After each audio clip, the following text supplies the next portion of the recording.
grew up single parent home. The single parent was my grandmother. They have a father, they have a mother. My mother went to jail.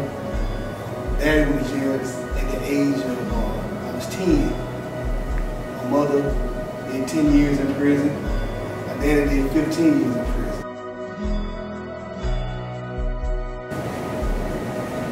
So, when I think back over my lifetime, there are two major events that kind of created the man that's sitting here today.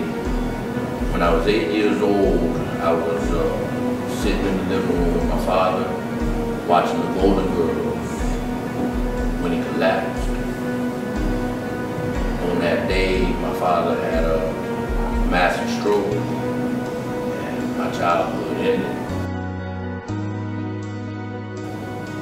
And at that time, I'm looking at him, and he's tying a rubber band around his arm. Room with him now. He pulls out his needle, and at that time he's sticking the needle in his veins. And I mean, just a memory that I'll never forget, that at that time I didn't know what was going on. But I'm gonna tell you something, at a young age you know when something's right. And at that time, Dad was shooting heroin in his veins for his son.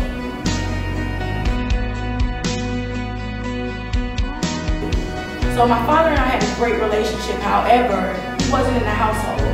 And so what that did for me was, it's almost like the void that I had in my life, I allowed other people to feel. I allowed me and around the community and people, guys that I knew, to feel that void, because I thought they were feeling it. And so I grew up to be a very angry child. I wanted my parents to get back together, but they would never get back together, and I never understood why. For time, since 9th grade, anxiety came up, depression came up, suicidal thoughts came up, not thinking I was good enough came up. Even though I was pretty on the outside, I always had a nice shape and I always had beautiful hair. On the inside, I was ready to kill myself at any given moment. Because I was never qualified. I knew from day one that I was never qualified. But it was grace that kept me on the right path. So I look up a couple of things in that neighborhood growing up as a child.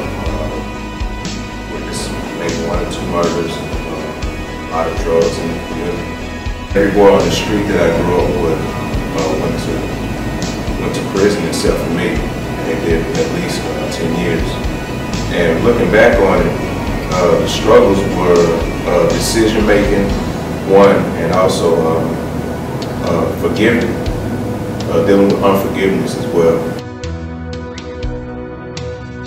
You walk like you have everything together, you speak like you have everything together, and you are a product of a two-family home.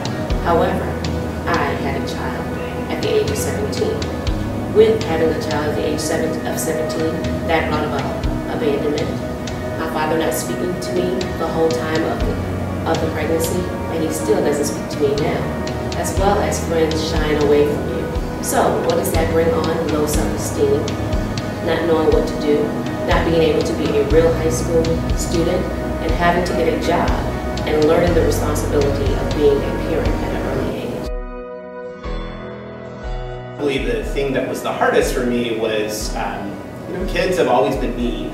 And my parents couldn't afford to get me name brand clothes. I didn't have the name brand shoes.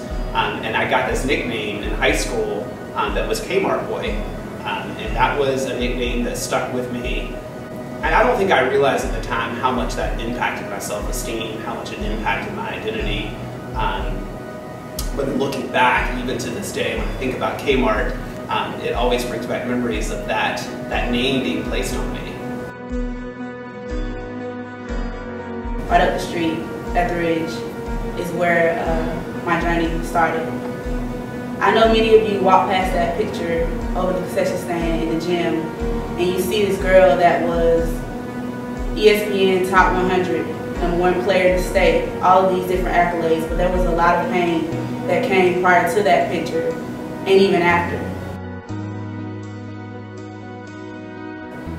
I was very poor. There were 8 of us. My mother was a single parent. We lived in a little shack. We had an outhouse, and like I said, no electricity.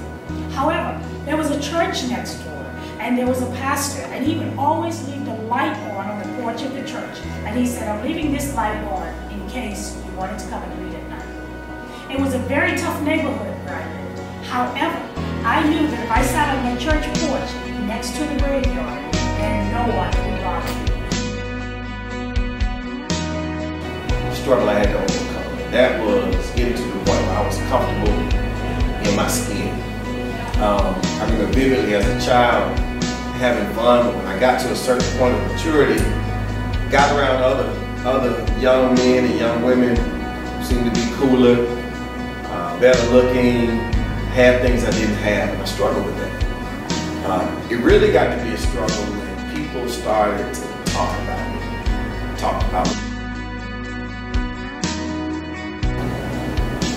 See, most people ain't honest. I don't keep it real with you. I don't teach for keepers.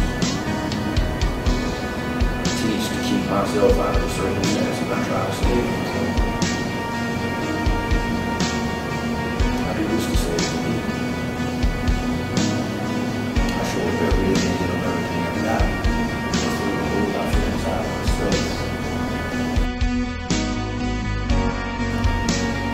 I'm Robert Freeman and I have a little proof that you can overcome struggle. Yo soy el señor Freeman y yo soy una persona que puede sobrevivir.